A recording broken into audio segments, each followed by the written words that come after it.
اور اگر تم باز نہیں آئے تو میں تمہیں سختی سے نپٹوں گا. اور ان لوگوں نے آخری شرارت کی, یہاں تک کہ عراق کے گورنر کے اوپر انہوں نے حملہ کیا, چڑھائی کی اور اس کو شکست دے دی. تو عمر بن عبدالعزیز رحمۃ اللہ علیہ نے اپنی طرف سے اپنے محمد بن مسلمہ بن عبد الملک کو بھیج کر کے ان کو فوج دے کر کے بھیجا کہ جاؤ ان کے اوپر لشکر کشی کرو, چڑھائی کرو.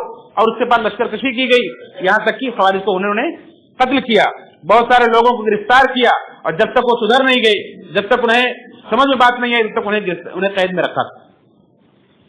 اس طرح سے یعنی کبھی بات چیت کر کے, مناظرہ کر کے, تو کبھی ان کے اوپر ان کی شرارتوں کی بنا پر ان کے اوپر سختی کر کے ہر طرح سے ان سے نمٹے. یہ عمر بن عبدالعزیز رحمۃ اللہ علیہ کا موقف تھا خوارج کے تعلق سے. اسی طرح سے دوسرا فرقہ ہے روافض کا. یہ سن 40 ہجری کے اندر پہلے تو سیاسی طور پر حضرت علی رضی اللہ عنہ کا ساتھ دے کر کے یہ اپنے آپ کو شیعان علی کہتے تھے, لیکن بعد میں دھیرے دھیرے ان کے عقائد کے اندر بگاڑ آتا گیا, یہاں تک کہ اس میں سے بہت سارے لوگ غلو کر کے آگے نکل گئے جنہیں روافض کہا جاتا ہے. ویسے عام طور پر انہیں شیعہ کہا جاتا ہے, اور ان کے اندر بہت سارے فرقے ہیں. جیسا کہ علامہ ابن تیمیہ رحمۃ اللہ علیہ نے ایک بڑی پتے کی بات کہی ہے کہ جب دین کے اندر کوئی بدعت نکلتی ہے, جب شروعات ہوتی ہے تو پہلے ایک بالش کی ہوتی ہے, یعنی چھوٹی سی ہوتی ہے, پھر دھیرے دھیرے ایک ہاتھ کی ہو جاتی ہے, پھر ایک گز کی ہو جاتی ہے, ایک فرسخ کی ہو جاتی ہے, پھر پورے علاقے میں پھیل جاتی ہے. تو جو وقت کے ساتھ یہ بدعتیں بڑھتی رہتی ہیں. آپ دیکھیں گے تو یہی حال کہ پہلے ایک نکلا, اس کے اندر پھر شاخ در شاخ کر کے آج شیعوں کے اندر بھی, روافض کے اندر بھی بہت سارے فرقے نکل گئے. اس زمانے میں جب یہ خلیفہ بنے 99 ہجری کی بات ابھی میں کر رہا ہوں, عمر بن عبدالعزیز رحمۃ اللہ علیہ کے زمانے میں بھی ان کے بہت سارے فرقے موجود تھے روافض کے, جس میں سے جیسے کہ کیسانیہ, سبیہ, امامیہ وغیرہ اس زمانے میں وجود میں آ چکے تھے, جو روافض کے کئی فرقے تھے. ان میں سے جو سب سے غالب فرقہ تھا جسے امامیہ کہا جاتا تھا, ان کا جو سرغنہ تھا اس کا نام تھا کثیر. وہ خشبی اپنے آپ کو کہلاتا تھا, خشبی. یعنی ان کے جو عقائد ہیں, بنیادی عقائد, وہ یہ ہیں کہ یہ علی رضی اللہ عنہ کو پچھلے تینوں خلفاء سے افضل مانتے ہیں, کہ علی رضی اللہ عنہ ابو بکر سے, عمر سے, عثمان سے سب سے افضل, اور یہ خلافت کے زیادہ حقدار تھے. اللہ کے نبی نے ان کے لیے وصیت کی تھی, لیکن ان تینوں نے ان کا حق غصب کر لیا. اس طرح سے ان کے اوپر الزام لگاتے ہیں, بلکہ انہیں کافر تک مانتے ہیں. اسی طرح سے ان کا عقیدہ یہ ہے کہ اہل بیت ہی خلافت کے زیادہ حقدار ہے. اور اسی طرح سے یہ خشبی اس بات کا عقیدہ رکھتا ہے کہ علی کی روح واپس آ گئی, اور یہ لوگ رجعت کے قائل ہیں کہ روحیں واپس آتی ہیں لوگوں کی. اور قرآن کی آیت سے دلیل دیتے ہیں کہ اللہ نے قرآن میں فرمایا ہے فی ای صورت ما شاء رکبک, کہ اللہ جس چاہتا تمہاری جس صورت میں چاہتا تم کو ڈھالتا ہے. تو اس سے قرآن کی آیت سے اللہ نے انسان کی تخلیق کا تذکرہ کیا ہے کہ انسان کو اللہ نے جس طرح سے چاہا پیدا کیا. اس سے یہ لوگ کہتے ہیں کہ اللہ جب چاہتا جس طرح چاہتا ہے انسان کو لوٹا کر کے روح کو لوٹا کر کے نئی شکلیں دیتا رہتا ہے. اور یہ کہتے ہیں کہ امام جو ہوتا ہے, امام یہ معصوم ہوتا ہے, کبیرہ گناہ سے, صغیرہ گناہ سے, ہر گناہ سے معصوم ہوتا ہے. جیسے نبی معصوم ہوتے ہیں ویسے امام بھی معصوم ہوتا ہے. اس طرح سے ان کے عقائد ہیں. اور یہ کہتے ہیں کہ ہم امام معصوم کے ساتھ مل کر ہی جہاد کریں گے. اور یہ صرف 4 لوگوں کو مانتے, کہتے ہیں کہ حضرت علی رضی اللہ عنہ امام برحق تھے, ان کے بیٹے حسن امام برحق تھے, یا تو حسین امام برحق تھے, یا پھر 12ویں امام جو غائب ہیں ان کے عقیدے کے مطابق وہ آخر میں نکلیں گے تو ان کے ساتھ مل کر ہم جہاد کریں گے. اس لیے ان کی تیاری میں یہ لوگ لکڑی سے تلوار بنا کر کے آپس میں لڑتے ہیں. تو انہیں خشبی کہا جاتا ہے, یعنی لکڑی والے. خشب کے معنی لکڑی کے ہوتے ہیں. تو اس طرح سے یہ گمراہ کن عقیدے کے حامل یہ لوگ تھے, اور ان کے اندر بہت ساری بدعتیں, بہت سارے خرافات ہیں. عمر بن عزیز رحمۃ اللہ علیہ نے ان کے بارے میں اپنے گورنر کو یہ آگاہ کیا. اور آپ غور کریں گے کہ اللہ کے رسول کی پیشین گوئی کے مطابق اکثر فرقے جو ہیں یہ عراق سے نکلے. عراق کی سرزمین, یہ فتنوں کی سرزمین, وہاں سے نکلے. عراق کے جب گورنر نے شکایت کی کہ یہ لوگ ہماری بات نہیں مانتے ہیں, اطاعت قبول نہیں کرتے ہیں, تو انہیں سمجھایا اور کہا کہ انہیں تم قرآن سناؤ, حدیث سناؤ, لیکن ان سے کبھی مت سننا. اہل بدعت کی ہم نشینی سے دور رہنا, اہل بدعت کی باتیں مت سننا. وہ تمہیں قرآن سنائیں گے, حدیث سنائیں گے, لیکن تمہیں گمراہ کر دیں گے, کیونکہ وہ دین سے نکلے ہوئے لوگ. وہ قرآن و سنت کو اس طرح نہیں سمجھتے جس طرح صحابہ سمجھتے تھے. یہ اپنے طریقے سے سمجھتے ہیں. اس طرح سے یہ نصیحت کی اور ان کے بارے میں احتیاط کرنے کا حکم دیا ہے. اور ان کے تعلق سے اتنا کافی ہے کہ عمر بن عبدالعزیز رحمۃ اللہ علیہ کا تمام گمراہ فرقوں کے تعلق سے یہ قول کافی ہے کہ اللہ کے رسول صلی اللہ علیہ وسلم نے، آپ کو خلفائے راشدین نے ہمارے لیے کچھ سنتیں مقرر کی ہیں، اور ہمیں ان کی پابندی کرنا اصل میں دین کو قوت پہنچانا ہے. ان سے اپنے آپ کو الگ کرنا، ان سے بغاوت کرنا، یہ اس طرح سے گمراہی ہے. ان کے بارے میں اپنی عقل دوڑانا اور ان سے نکلنے کی کوشش کرنا یہ گمراہی ہے. اس طرح سے انہوں نے لوگوں کو اس بات پر پابند کیا ہے کہ بدعتوں سے بچیں. اسی طرح سے ایک فرقہ ان کے دور میں اور وجود میں آیا، سن 62 ہجری کا میں وجود میں آیا تھا، قدریہ نام کا فرقہ جو تقدیر کا انکار کرتا ہے. اور صحابہ موجود ہیں. عمر بن خطاب رضی اللہ عنہ کے بیٹے عبداللہ بن عمر سے کسی نے کہا کہ ایک شخص عراق میں ہے جو کہتا ہے کہ تقدیر کوئی چیز نہیں، یعنی اللہ کو پہلے سے کچھ نہیں معلوم ہے اور اللہ رب العالمین نے کوئی بھی تقدیر نہیں لکھی ہے. بندے خود اپنے اعمال کے موجد ہیں، بندے جب عمل کرتے ہیں تو وہ عمل وجود میں آتا ہے، پہلے سے کچھ پتہ نہیں ہوتا ہے. اس طرح سے تقدیر کا انکار کرتے ہیں. تو عمر بن خطاب رضی اللہ عنہ کے بیٹے عبداللہ بن عمر نے کہا تھا اس سے کہ جاؤ اس سے کہہ دو کہ عبداللہ بن عمر تم سے بری ہیں، تم عبداللہ بن عمر سے بری. جو آدمی تقدیر پر ایمان نہ لائے اس کا ایمان مکمل نہیں، وہ ادارے اسلام سے خارج. اللہ کے رسول صلی اللہ علیہ وسلم نے اس سے ڈرایا. لیکن یہ فرقہ بہرحال وجود میں آیا اور اس کے اندر بھی بڑی گمراہیاں ہیں. اور عمر بن عبدالعزیز رحمۃ اللہ علیہ نے اس تقدیر کے منکر فرقے سے بڑی بحثیں کی اور بہت اس سے مناظرے کیے، ان کے خلاف رسالے لکھے، جمعہ کے خطبات میں لوگوں کو آگاہ کیا. اور سب سے پہلے تقدیر کے بارے میں جس نے گفتگو کی، آپ حیران ہوں گے کہ یہ ایک نصرانی تھا. جیسا کہ میں نے شروع میں کہا کہ یہود و نصارہ کے مجلسوں کو اختیار کرنے کی وجہ سے یہ فرقے وجود میں آئے. سب سے پہلے جس نے اس بارے میں گفتگو کی وہ ایک نصرانی تھا جس کا نام سوسن تھا، جو پہلے اسلام قبول کیا اور بعد میں پھر نصرانی ہو گیا. اس نے تقدیر کے بارے میں بات چیت کی اور اس سے پھر ایک شخص نے معبد جوہنی نے یہ لیا اور اس طرح سے گمراہی مسلمانوں کے اندر پھیلائی اور مدینہ کے اندر جا کر مسلمانوں کے عقیدے کو خراب کیا. اور پھر معبد جوہنی سے یہ غیلان بن مسلم دمشقی نے یہ عقیدہ لیا اور اس نے جا کر کے شام والوں کا دین خراب کیا. اس طرح سے یہ قدریہ کا یہ فرقہ جہاں تقدیر کا انکار کرتا تھا وہیں اس کے ماننے والوں نے اور بھی بہت سارے گمراہ کن عقیدے ایجاد کیے. اللہ رب العالمین عرش پر مستوی ہے اس کا بھی انکار کیا اس غیلان بن مسلم دمشقی نے. اسی طرح سے یہ کہتا تھا کہ ایمان صرف معرفت کا نام ہے، عمل ایمان میں داخل نہیں ہے، اور کہتا تھا کہ قرآن مخلوق ہے. عمر بن عبدالعزیز رحمۃ اللہ علیہ نے انہیں ہر طرح سے رسالے لکھ کر مناظرے کر کے جمعہ خطبات میں انہیں سمجھایا، کہا کہ اللہ رب العالمین عرش پر مستوی ہے، یہ قرآن سے ثابت ہے اور یہی صحابہ کرام کا عقیدہ ہے، اور ایمان کے اندر عمل داخل ہے. یعنی بندہ جب اللہ پر ایمان لاتا ہے تو ایمان 3 چیزوں کے مجموعے کا نام ہے کہ بندہ زبان سے اقرار کرے اور دل سے یقین کرے اور اس کے مطابق اس کا عمل ہو. ان تینوں چیزوں کے مجموعے کا نام ایمان، یعنی ایمان عمل کے اندر داخل ہے. اسی طرح سے قرآن اللہ رب العالمین کی صفت ہے، یہ مخلوق نہیں ہے.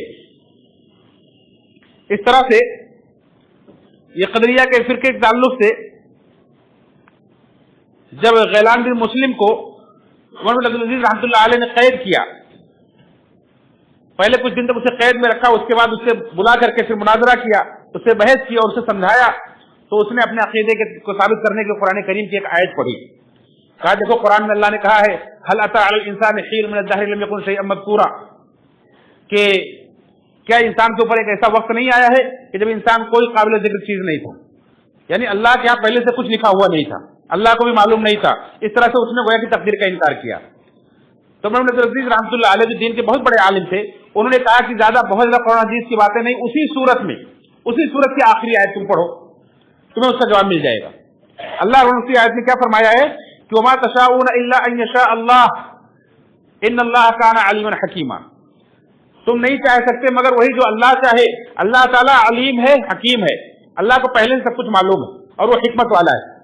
تو اللہ رب العالمین نے تقدیر کو یہاں ثابت کیا اس آیت کریمہ کے اندر, اور وہ فوراً وہی مان گیا. اس نے کہا کہ آپ نے میری آنکھیں کھول دی, میں تو اندھا تھا, میں راستے سے بھٹکا ہوا تھا, آپ نے میری آنکھیں کھول دی. اس طرح سے اسے تسلیم کرنا پڑا. اور بھی بڑی تفصیل ہے کہ کس طرح سے تفصیل کے ساتھ انہوں نے تقدیر کے انکار کرنے والوں کا رد کیا ہے جگہ جگہ. اسی طرح سے ایک اور گمراہ فرقہ پیدا ہوا, مرجیہ, جو یہ مرجیہ کا یہ عقیدہ ہے کہ ایمان صرف اقرار کا نام ہے اور ایمان نہ گھٹتا ہے نہ بڑھتا ہے, اور کہتے ہیں کہ سب کا ایمان برابر ہے. جیسے فرشتوں کا ایمان ہے, جیسے انبیاء کا ایمان ہے, ویسے ہمارا ایمان ہے. ایک بار آدمی کلمہ پڑھ کے ایمان کا اقرار کر لیا, سب کا ایمان ایک جیسا ہے. کسی کا ایمان کم زیادہ نہیں, کسی کا ایمان گھٹتا بڑھتا نہیں, جو قرآن و سنت کے صحابہ کے سمجھ کے خلاف ہے. اسی طرح سے ان کا یہ عقیدہ ہے کہ ایمان لانے کے بعد بندہ کوئی بھی گناہ کرے تو کوئی مضر نہیں, کوئی نقصان دہ نہیں. جس طرح سے آدمی کافر ہو تو کوئی نیک عمل سے تو اس کو کوئی فائدہ قیامت کے دن نہیں ملے گا, ایسے بندہ جب ایمان لے آتا ہے تو پھر اسے کوئی بھی گناہ کرے تو قیامت میں اسے جنت ضرور ملے گی, اسے کوئی نقصان نہیں ہوگا. اس طرح سے یہ عقیدہ انہوں نے رکھا, اور انہوں نے بھی کہا کہ عمل ایمان میں داخل نہیں ہے. یہ سب غیران دمشقی نے یہ سب عقیدے پھیلائے, جو بعد میں ان سے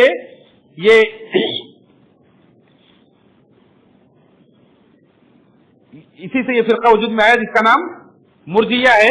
عمر بن عبدالعزیز رحمۃ اللہ علیہ نے ان پر بھی رد کیا اور بتلایا کہ عمل ایمان کے اندر داخل ہے, ایمان گھٹتا بڑھتا ہے, قرآن و سنت سے یہ ثابت ہے. یہ موقع نہیں کہ اس پر تفصیل کے ساتھ بحث کی جائے.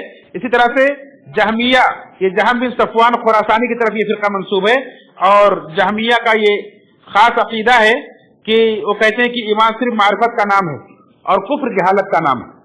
جنت و جہنم یہ ختم ہو جانے والے ہیں, اللہ کا علم بھی ختم ہو جانے والا ہے. اس طرح سے یہ لوگ گمراہ جو فلاسفہ ہوتے ہیں, اور سمنیہ ایک جو زندیقوں کا ایک فرقہ ہے, یہ ان سے یہ تو عقیدہ انہوں نے لیا ہے. ایک بار ایک سمنی سے, یعنی ایک گمراہ جو سابی کہلاتے ہیں, یعنی جو اللہ کو نہیں مانتے, اس سے اس جہان بن صفوان خراسانی نے مناظرہ کیا. تو اس نے کہا کہ بتاؤ تمہارا خدا کہاں ہے, تمہارا اللہ کہاں ہے, اس کے بارے میں بتاؤ. تو پہلے جا کر اپنے گھر میں چھپ گیا, بہت دن تک چھپا رہا. اس کے بعد جب نکلا تو اس نے بتایا, کہا کہ اللہ تعالیٰ یہ ہوا ہے, ہر چیز کے اندر داخل ہے. یعنی اس کے پاس قرآن و سنت کا علم نہیں تھا, لیکن زبان دراز تھا. وہ اس طرح سے فلسفوں کے ذریعے سے اپنے دین کو سمجھتا تھا, اللہ کو سمجھاتا تھا. تو ظاہر سی بات ہے قرآن و سنت سے ہٹ کر کے کوئی دین کو سمجھنے کی کوشش کرے گا تو سوائے گمراہی کے ہاتھ کچھ نہیں آئے گا. تو اس طرح سے اس نے گمراہی پھیلائی. آخر یہ گمراہ فرقوں کے جو بانی تھے یہ سب مارے گئے, قتل کیے گئے. اسی طرح سے ان قدریہ, مرجیہ اور جہمیہ کے عقائد کو لے کر کے, ان کے نظریات سے لے کر کے واصل بن عطا نے ایک اور فرقے کو وجود بخشا جس کا نام معتزلہ ہے. یہ اس طرح سے یہ گمراہ فرقے جو دوسری صدی ہجری کے اندر پنپے اور دھیرے دھیرے دنیا کے اندر پھیلے, اور ان کے سربراہ سب کے سب مسلمانوں کے حکمرانوں کے ہاتھوں مارے گئے. لیکن ان کے نظریات, ان کے گمراہ کن عقائد آج بھی دنیا کے اندر لوگوں کے یہاں وائرس کی طرح پھیلتے رہتے ہیں.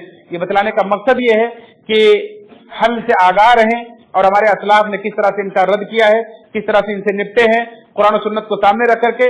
اور ہمیں اس بات کا ہمیشہ پابند رکھا ہے ہمارے اسلاف نے کہ اگر آپ چاہتے ہیں گمراہ فرقوں سے بچیں, ان کے عقائد سے بچیں, ان کے نظریات سے بچیں, تو آپ کے لیے ضروری ہے کہ آپ قرآن و سنت کو اور اللہ صلی اللہ علیہ وسلم کے جو چاروں خلفاء ہیں, خلفائے راشدین, ابو بکر رضی اللہ عنہ, عمر رضی اللہ عنہ, عثمان رضی اللہ عنہ, علی رضی اللہ عنہ, یہ جس طرح سے قرآن و سنت کو سمجھے ہیں ویسا سمجھنے کی کوشش کریں, ان سے چمٹے رہیں, تو آپ ان سارے فرقوں سے بچ سکتے ہیں. ان کے اندر کوئی طاقت نہیں ہے, لیکن آپ کے پاس قرآن و سنت کا صحیح علم ہونا چاہیے, صحیح سمجھ ہونی چاہیے. تو ان کو آپ ایک پل میں ان کے جو شبہات پھیلاتے ہیں ان شبہات کا جواب دے سکتے ہیں. لیکن جب تک آپ کے پاس مضبوط علم نہ ہو تب تک ان سے دوری بنائے رکھنا یہ ہمارے لیے اور ہمارے ایمان کے لیے, ہمارے عقائد کے لیے بہت بہترین. اس لیے علماء نے ہمیشہ ہر دور میں ایسے بدعتی لوگوں سے, ایسے اہل بدعت سے جو کتاب و سنت کے اندر شبہات پھیلاتے ہیں, جو اس سے اپنے مرضی کے مطابق عقائد کرتے ہیں, اس سے بچنے کی تاکید کی.